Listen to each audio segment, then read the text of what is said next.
Namaskar, welcome back to these lectures on concrete engineering and technology, where we are talking about different aspects related to concrete construction, fundamentals, proportioning, stages of concrete construction, special concretes, mechanisms of deterioration that we see in concrete around us, the reinforcement in concrete structures and their maintenance.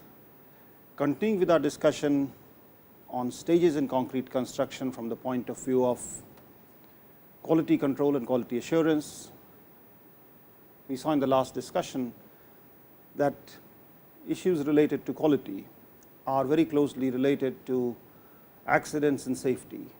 Poor quality construction invites accidents, and that is something which we would like to avoid at all costs. Accidents during construction, accidents post construction as a result of bad quality construction. We need to put in all efforts to ensure that they do not happen. There is a strong element for planning for quality that was emphasized in the last discussion when we said that quality of concrete construction is related to all aspects of concrete construction, material selection, proportioning of materials, mixing and so on, and each of these steps we can plan. What are the steps that we can take in order to ensure quality construction? Continuing from there, we had also talked about what is quality construction and if there are any absolute standards related to quality. The basic thing is that the concrete construction must meet the specifications.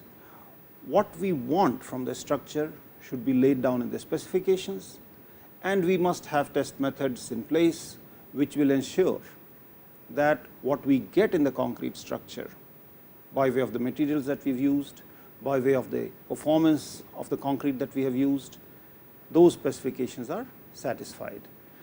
This of course in turn means that there should be clear specifications and test methods for evaluation. Consistency, we had emphasized, was a very important dimension of quality. Variability is an indicator of poor quality. We had briefly discussed this aspect when we talked about proportioning of concrete mixes, when we had said that characteristic strength plus 1.65 times the standard deviation should be the target of the strength. We should target a strength which is equivalent to 1.65 times standard deviation plus the characteristic strength in order to proportion a concrete mix. And this standard deviation we had discussed was related to the quality control. It is related to the variability that we get in our results. So, consistency is a very, very important part in quality control. The smaller the standard deviation here or in any parameter, we can assume, or that is how it is defined, that lower is the variability. The data is more repeatable, it is more consistent. Specifications must also take into account parameters such as the importance of the structure, the nature of construction and the structure and so on. Different structures built in different environments need to have specific plans, specifications for those structures, the conditions in which they are built. If we are writing about building a road, a concrete road, the specifications have to be different from the concrete that is used or for the construction using concrete in buildings or bridges. So, the specifications have to be tailor made. When we are talking about quality control and assurance, we also saw that the issue cannot be looked upon in isolation from the stages of construction and the specifications for the job, and these specifications need to address the use of new materials, mechanization in the construction process and changing professional environment. These issues have been talked about last time, and quality of concrete construction is affected by the quality at each step. However, we must make sure that apart from a narrow view that the requirements at each step are met, we must ensure that the larger global picture is not lost sight of, because we may use the best of materials, we may use the best of construction processes, but if the design itself is flawed, there is no point in having a structure of that nature. It is bound to fail. So, we cannot have a very narrow view of quality. While we ensure quality at each step, the larger picture of ensuring a sound concrete structure at the end of the process, at the end of the entire construction process, should not be lost sight of. And given the far reaching implications, quality at each step needs to be considered seriously and planned for. Today, our discussion will largely focus on the issue of compressive strength, an accurate determination of which is at the core of many an effort in quality control and quality assurance in concrete construction. The compressive strength of concrete is taken as one single critical parameter which determines the quality of concrete construction.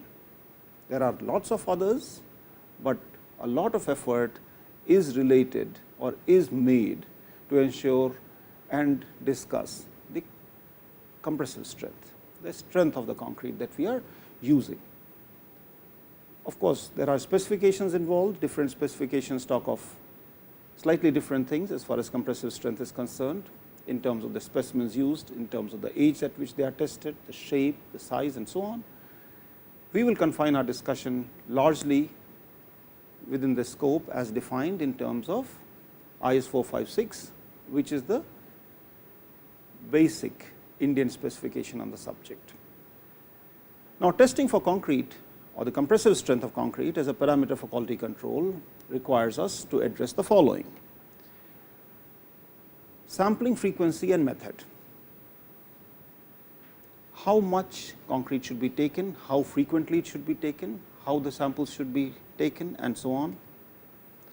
The testing method that should be used to test the concrete specimens, all the nitty-gritty details. And finally, the acceptance criteria.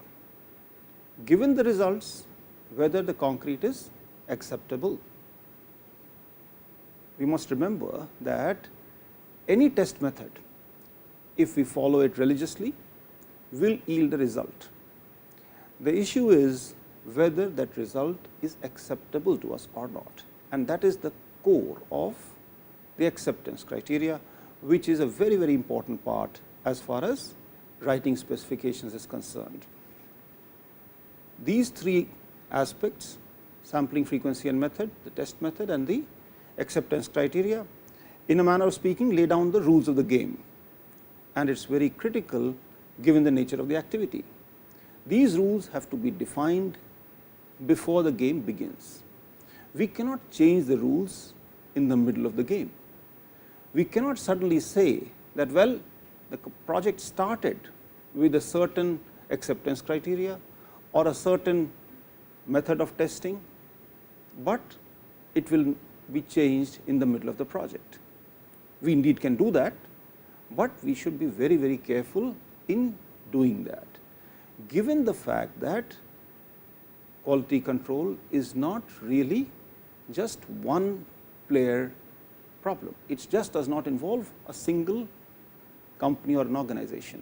There are different players in the game, the contractors, the consultants, clients, designers, and if we want to change these rules in any of these ideas or in any of these aspects, everybody has to be on board. They have all to agree, and they have not only to agree as far as the technical and professional issues are involved, but also the financial, legal issues that are involved. It has to be a very careful decision. As I was mentioning, this decision making has to be carried out within the framework of contracting, and these contracts define the interrelationship of the clients, consultant, and the contractor. There could be extra costs which are involved, whether they are admissible or not, and if they are admissible, who should bear them. These decisions have technical, legal, financial implications and have an effect in terms of use of additional resources, which could be time, manpower, material, machines, and so on. As far as the sampling frequency and method is concerned, we could sample by volume of pore, that for every pour exceeding a certain amount of volume, or for a certain amount of concrete poured at a construction site and a project, so many samples have to be taken. Or it could be by time, that every day, regardless of the volume of concrete being used, a sample has to be taken which will be tested for compressive strength. What is the location of the sampling? Whether it is taken at plant or whether the concrete is taken at site, as for compressive strength. At site, again, there is a possibility that it can be taken at the agitator truck, where the concrete lands up at site, or it could be taken at the discharge pipe. Now, between the agitator truck and the discharge pipe, there is the pumping operation that happens, and concrete is pumped from the place where it is being discharged from the agitator truck to the actual site of placement. So, all these things have to be pre-decided. As far as the testing method is concerned, that has many interesting variations. The nature and size of the specimen, including tolerances in size and shape. It is very nice to say that we will use 150 mm cube, but what is the tolerance that is allowed? Obviously, in engineering, when we make concrete cubes, they may not measure exactly 150 by 150 by 150. There may be a tolerance, or there may be a difference of 1 mm or 2 mm. So, we have to specify as to what is the tolerance which is acceptable, beyond which the cube will not be acceptable as a valid specimen.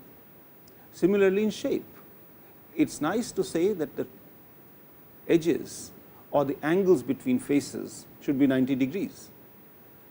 If it is not, then what is the extent to which we are going to allow a deviation?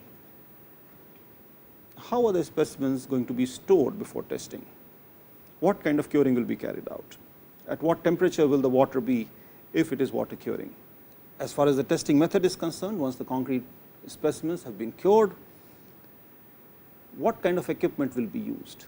What is the capacity? What are the characteristics in terms of the stiffness of the machine, the capacity of the machine, and so on? What would be the rate of loading? The rate of loading is one of the parameters which determine the strength. We should keep in mind that the strength of the concrete is something which we determine. The concrete does not tell us that, well, I have a strength of 23 MPa. We carry out certain tests, and anything which is related to that test will affect whatever strength that we get. With the same concrete cube, we may get 23, we may get 24, we may get 25, sometimes we may get 22, depending on any or all of these factors. And these are the things that contribute to the differences in values to small extents. Now, when this extent or these differences become unacceptable, we really need to revisit our entire quality control regime. Now, other than rate of loading, there could be the condition of the specimen at the time of testing, whether the concrete is being tested immediately after it is removed from a curing tank, or it is allowed to stand till such time as all excess water adhering to the surface is evaporated or removed, or the specimens are taken out from the curing tank and tested the next day, and so on. So, what exactly is the condition of the specimen at the time of testing, and so on, and so on. So, we must remember that we need to carry out a standard test. All efforts should be made to ensure that the provisions are followed in letter and spirit. It is difficult to lay down absolutely all the conditions that are required, but we must try to understand as engineers and quality control engineers especially, that what are the issues involved, and try to make engineering decisions. The fewer or the less the scope for such decisions, the lesser is the variability that we will get as far as quality is concerned. Now, coming to the acceptance criteria. Now, this is the basis on which it can be stated that the concrete meets the requirements and is hence accepted, and as a corollary to that, failing which the concrete may not be accepted. Please remember that I am using the word may not be accepted. There could be conditions which specifications have to lay down, that if the strength as determined by cubes does not meet a certain requirement, what should be really done? Let us take an illustrative example. If the observed strength of an M25 grade concrete is found to be 26 MPa, it necessarily means that the concrete meets the acceptance criteria. Is this statement true or false? What we wanted was an M25 concrete. That is what the designer wants. M25 means a characteristic strength of 25 MPa. Now, for all the conditions that are in place, 28 days, water curing and so on and so forth, the strength observed is 26 MPa, which is higher than 25. Does it necessarily mean that the concrete meets the acceptance criteria or the criteria for the designer that the concrete is okay? As a corollary to that, if it is observed that for the same M25 concrete, the strength turns out to be 23 MPa, which is less than 25, is it obvious that it does not meet the acceptance criteria? If we are able to answer these two questions, I think we have understood the whole issue of acceptance criteria as far as compressive strength is concerned, and specifications need to define these rules clearly. If the definition was simple enough that, well, anything higher than characteristic strength is acceptable, anything below characteristic strength not acceptable, then the situation would be very simple. But let me assure you, that is not the case, and that is why we are talking about it at such length today. What are the considerations that go in our mind when we define an acceptance criteria? One is the definition of characteristic strength itself. Now, let us try to revisit this definition once again, having done that once when we were talking about the proportioning of concrete mixes. Let us try to understand what we did at that time once again.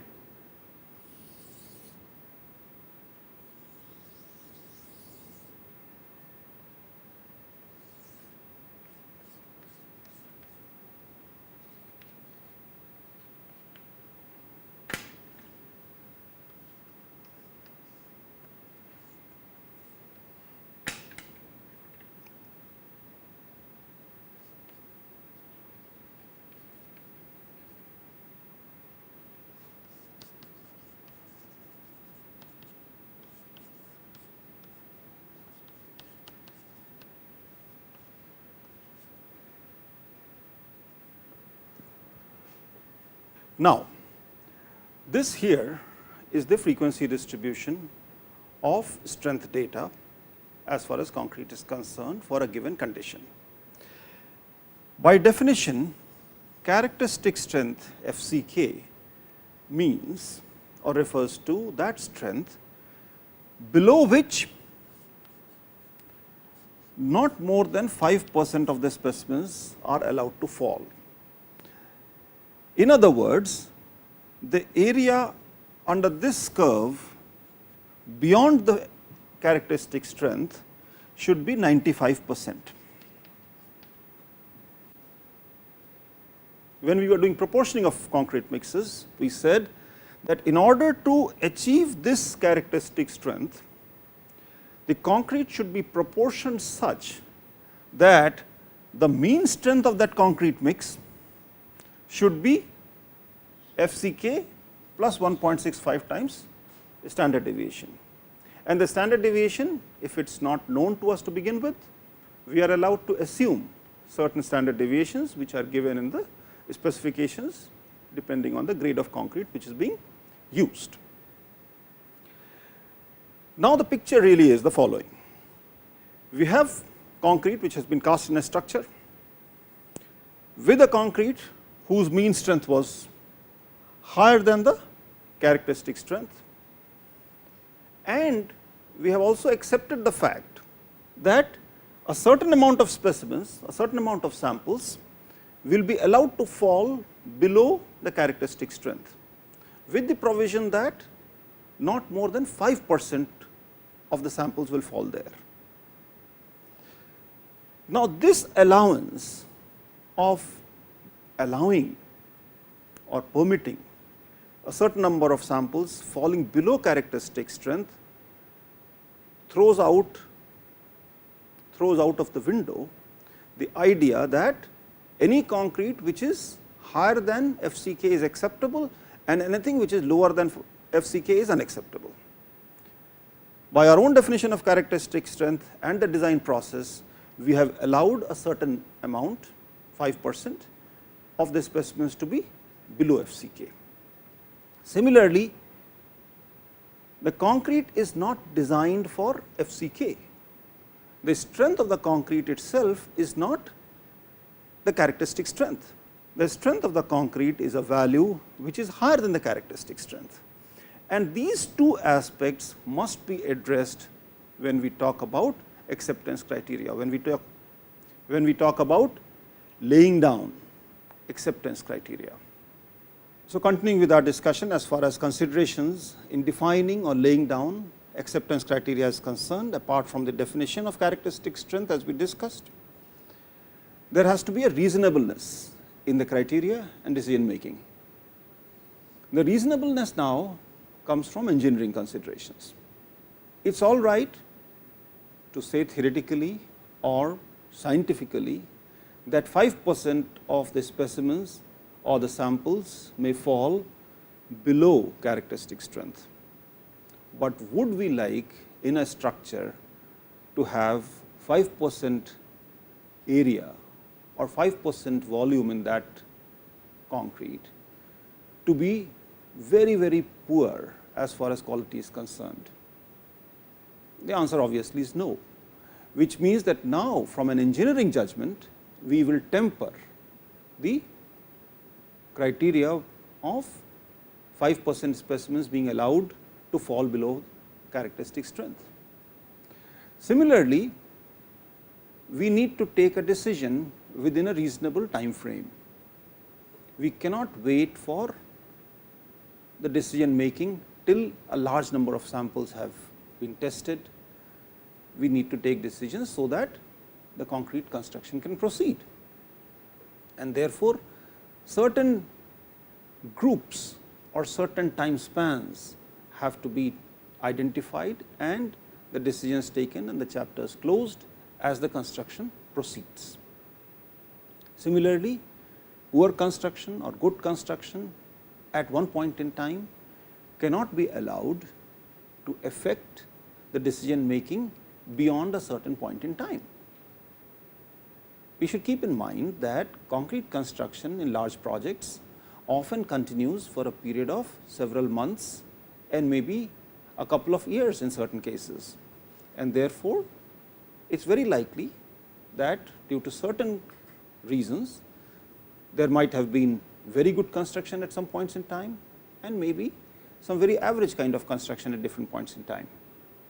Those outlying periods cannot be allowed to cloud our thinking for all the time as far as the construction project is concerned, or for the entire construction project. Basically, what the acceptance criteria should do is to lay down and define an unambiguous flow chart to follow.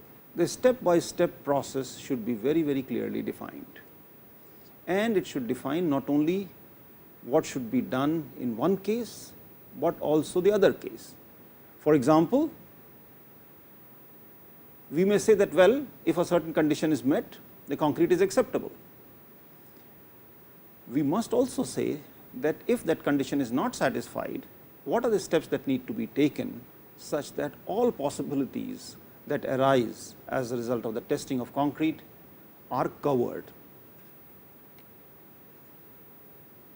what are the number of specimens to be used to obtain a representative value.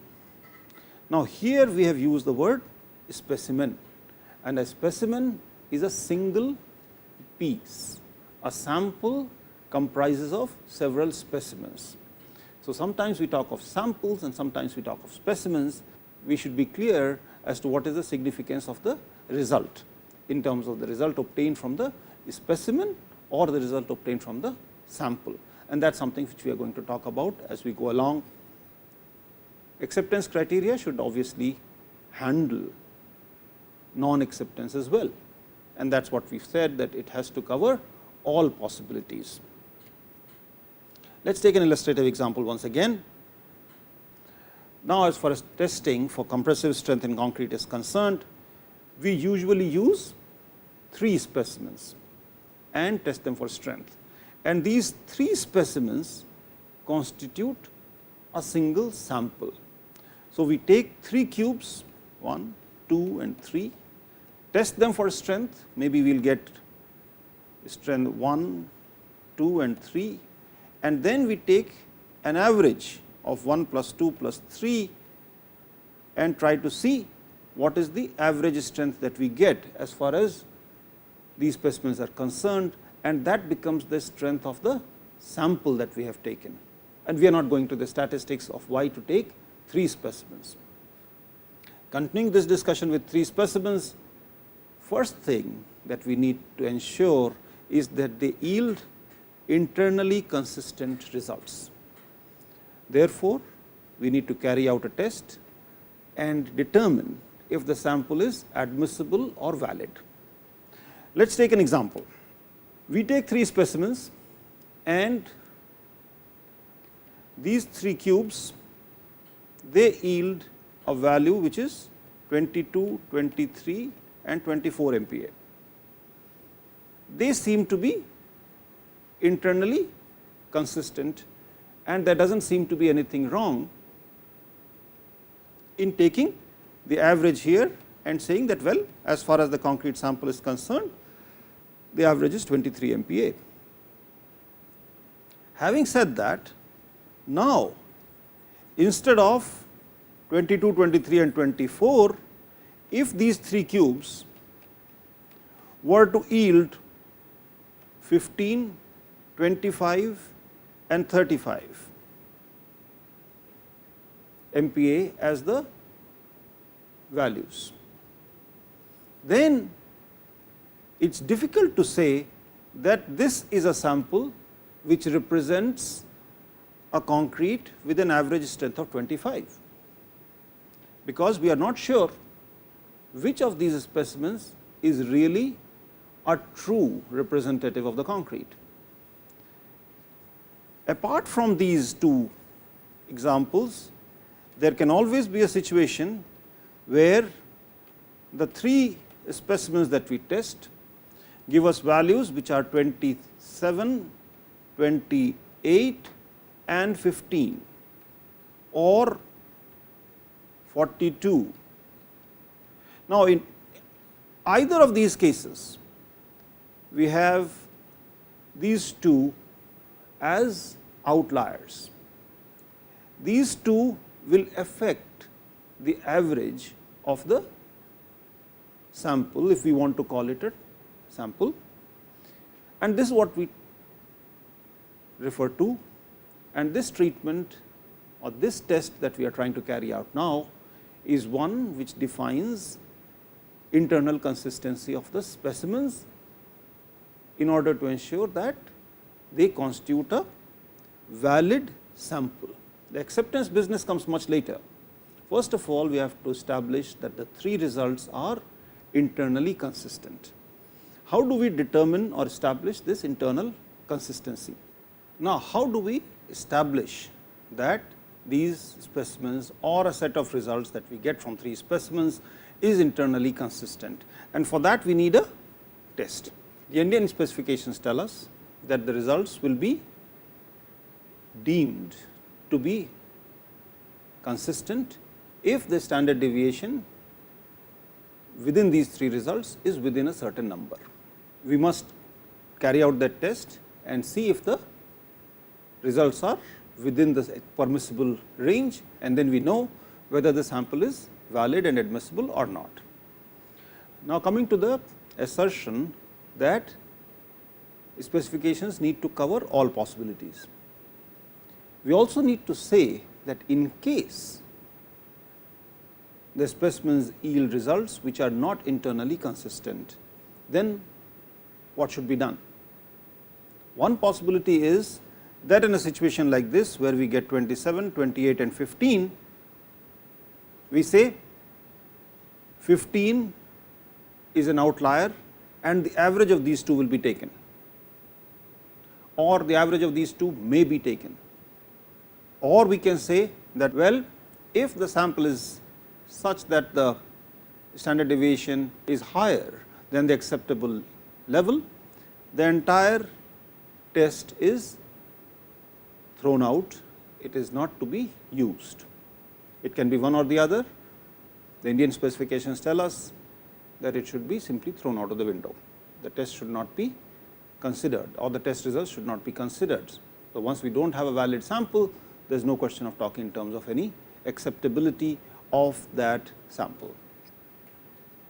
And indeed, only for a valid sample, we need to talk about acceptance of the concrete that it represents. Summarizing, there is a criteria on internal consistency, which says that not more than a certain deviation in the 3 individual readings is allowed. In case that happens, discard the sample. As far as acceptance is concerned, we need to check only for valid samples and examine 2 criteria: the individual average and the average of a group of 4. So, when we get a sample, we have to decide 2 things: whether as an individual sample that value is acceptable or not, and the second thing is it acceptable as an average of 4 or a group of 4. We will try to see this in the subsequent slides. And in the event of non-acceptance, there is a provision in Indian standards for non-destructive testing, load test, etc., before a final decision on dismantling is made. This is how the acceptance criteria is laid out as far as Indian standards is concerned. This is the part of a summary, I should say, for acceptance criteria for concrete grades. If it is M15, which is normally not used in reinforced construction, the mean, as far as the mean of 4 non-consecutive samples is concerned, should be FCK plus 3, and if we are dealing with concretes which are M20 and higher, then this value should be higher than FCK plus 4. As far as the individual tests are concerned, no value should be lower than FCK minus 3 and FCK minus 4, as is shown here.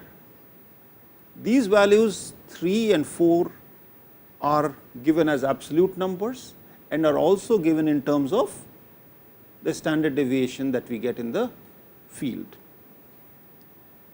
As far as this illustration is concerned, here we are using 3 and 4, but once we understand the principle, then it is only a matter of choosing between a fixed number or determining that number on the basis of the standard deviation.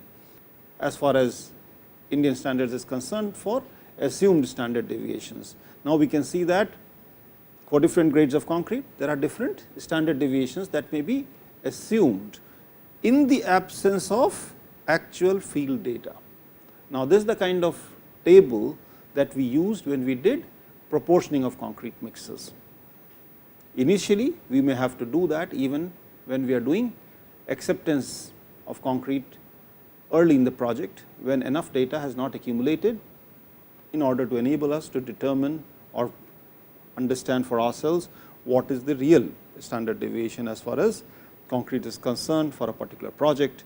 But as the project moves along, we can and should start using the actual standard deviations that we get.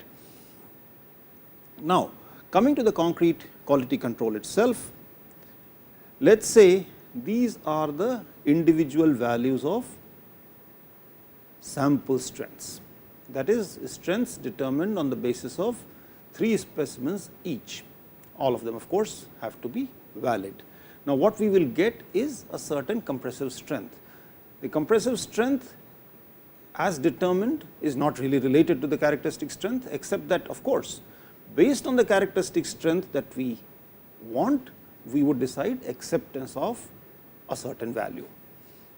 What that means is that we have a line here which is characteristic strength. So, the way these dots or the individual values have been placed, they are all above the characteristic strength. So, all these samples are higher than characteristic strength. Now, whether they are all acceptable, the codes tell us that there is another line here which is FCK plus 0.825 times sigma, or 3 or 4 as we saw in the table earlier, and the samples should really be above that line, above this line, in order to be acceptable. This comes from our fundamental that the concrete at the end of it which is being used is not being designed for giving us characteristic strength. It is being designed to give us a value which is higher than characteristic strength. So, now when it comes to acceptance criteria, we have put down a number which is FCK plus 0.825 times sigma. This is the control of a group of 4 samples. Now, how do we control that? Here is a group of 4 samples which will have their own average. This is another group of 4 samples which will have their own average. This is another group of 4 samples which will have their own average, and so on. So, this is one possibility where the groups are being defined in terms of overlapping groups, something like a moving average concept, and these averages have to be higher than the line of FCK plus 0.825 times sigma. Another possibility could be define an average using these 4 and then define the average here, define an average of these 4, take the average here, define an average of these 4 and take the average here. Now, the difference between this method and the previous method is the fact that in this case these are non-overlapping samples. So, basically once we decide the fate of one group of 4, the chapter as far as that group of 4 is closed. Whatever happens with this strength here or this strength here does not affect any decision making beyond this point in time. Whether it is a bad result or a good result, all the decision making is done at this point in time, and that is something which is very important and a very key aspect as far as quality control is concerned. Now, coming to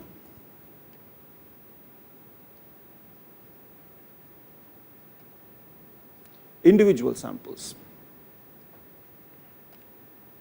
We have a line here which is as usual FCK, and we have values which may be here or here.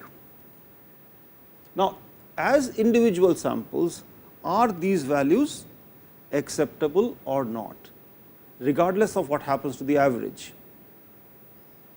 At that, for that, we have a line which is defined here, which is FCK minus 3 or FCK minus 4, this value being 3 or 4, or it is something related to the standard deviation. And we say that, well, no individual sample is allowed to fall below this line. This is acceptable, but this is not. Basically, what we are saying is that all our understanding or all the theoretical idea that 5% samples are allowed to fall below characteristic strength stops at those values still being within 3 MPa or 4 MPa or within some predefined level of FCK. If you look at this picture once again, what engineering is telling us is that, well, 5% of samples are allowed to fall below this line, but nothing here is acceptable. Only this is the region where concrete may fall below the characteristic strength.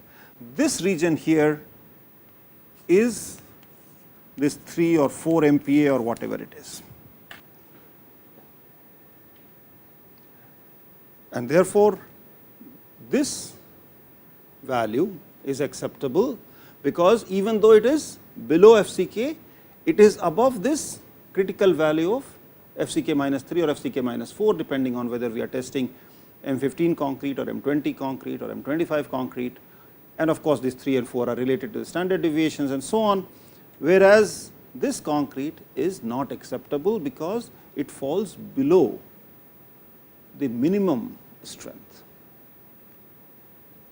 We need to have similar guidelines for testing materials, testing fresh concrete, testing of finished structures and so on. We need to have individual values and how to handle them. We need to have guidelines for how those individual values are going to be integrated into a system, and how will we go about continuing to make our decision making from time to time without getting clouded with decisions made far back in time. We need to have systems in place which will enable us to provide feedback from strength data to the construction operations. If, for example, we find that the standard deviations that we are getting are lower than what we had planned or lower than what we had assumed, this has implications in terms of the actual strength we are getting and the proportioning of concrete that we have done. We may be able to save cement, or we may have to put in extra cement depending on what are the actual values of the standard deviation. There may be a situation where a designer may have to be told that, well, due to certain considerations, we are getting a higher strength or a lower strength than what we had initially assumed, and can we modify something in the design process in order that the construction becomes economical. So, there is nothing wrong in understanding the economics of quality control. Quality control is an exercise at the end of it being carried out to ensure that the concrete meets the specifications, meets the required benchmark. Now, if it is being met, then the second decision is to be made whether it is being done economically. Is there a possibility of being able to reduce the cost, reduce the damage to the environment and so on without compromising quality. We need to also emphasize the importance of construction and quality control records and as-built drawings, because they serve a very important role as reference material for the maintenance engineer once the structure is in service. So, if we need all the construction records when it comes to maintenance. We must understand what was the actual strength of concrete which was poured, not only the fact that the structure was designed for M20 or M25. We should know the actual strength, because that helps us in understanding the behavior a lot better. Now, as far as addressing non-compliance is concerned, there is always a possibility, like I said, that concrete in a part of a project is found unacceptable on account of insufficient strength as determined by cubes taken at the time of casting. The options open to us are non-destructive testing, load tests, strengthening the unacceptable part and dismantling and redoing the unacceptable part. Any decision that is made has financial implications. We must remember that quality should not only be maintained, but also appear to be maintained. We need to have adequate safeguards to guard against conflict of interest, misuse of discretionary interpretation and so on in the provisions. But having said that, if these provisions are made in the specifications itself, which is a professional document, then the possibility that somebody is charged with misuse of discretionary interpretation reduce so much more. Now, coming to a close of our discussion today, let us try to recapitulate and go back with some things which we need to think about a little more. We could study the sampling requirements from different specifications. We did not talk in detail today about sampling frequency, and that is something which we must get a better handle on. How do different specifications handle non-compliance? We talked a little bit about what Indian standards as far as IS 456 does in terms of permitting a non-destructive test or a load test and so on if the cubes fail. We should also think about a possibility that, well, as far as non-compliance is concerned, we should carry out certain non-destructive tests or load tests and so on. But is it not required at all to carry out these tests in case the structure continues to meet the requirements as far as cube test is concerned? What I am saying is that if the concrete strength as determined from the cubes continues to be sufficient, then is there no need at all to actually test the structure? The answer is yes and no. Depending on the criticality, one might like to say that, well, regardless of what happens as far as cube test is concerned, once in a while we should carry out certain in situ tests to determine or understand the actual strength of the structure. Another argument could be that, well, that is not required. So long as the cubes are being tested and the results are acceptable, we can assume that the concrete in the actual structure is also acceptable. But that we should remember is at the end of it only an assumption that if the cubes are okay, everything is okay. What are the other methods to establish internal consistency and acceptance of samples? We talked briefly today in terms of the standard deviation within the 3 specimens, and we talked in terms of acceptance based on individual sample results and a group of 4 kind of sample results. There could obviously be other methods based on which a concrete could be accepted. We also need to know a little bit more about the non-destructive tests, the load tests and so on given in IS 456 in the case of non-acceptance on the basis of strength as obtained from the cubes. And with this, we come to a close of the discussion. Thank you.